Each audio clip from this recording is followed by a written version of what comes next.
73 shot 4 take 1 action. ফুলে যদি এতই কাঁটা গোলাপটা তুই তুললি কেন? প্রেমে যদি এতই ব্যথা সেই প্রেমে তুই ভুললি কেন?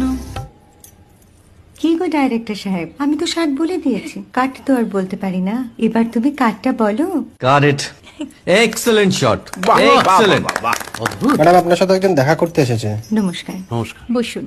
আপনার জন্য আমি চেক বইটা নিয়ে এসেছি ম্যাডাম। কি যেন নাম আপনার ডিরেক্টর সাহেব? পিনাকি মুখোটি। মুখুটি বাবু, আমি ভুতুরিয়া বাবুর কাছ থেকে পরে চেক নিয়ে নেব। আচ্ছা। আগে আপনার বাঁধানো বইটা দিন, দেখি, পড়ি, ভাবি। হ্যাঁ, না মানে সেটা এখনো ঠিক তৈরি হয়নি। ও, তাহলে সেটা আগে ঠিক করুন ভাই, তারপর চেক টেক হবে। কিছু যদি মনে না করেন ম্যাডাম, আপনার হাতে, আরে এটা তো কুমারীর চরিত্র, ওই আংটিটা। ওই যে বললাম ভাইটি, আগে আপনার বইটি রেডি করে আনুন। ও হ্যাঁ, আপনি বোধহয় জানেন না যে মায়া কুমারী তার আংটি কখনোই খোলে না। সে কুমারীর পাটেও খোলে না, বেধবার পাটেও খোলে না।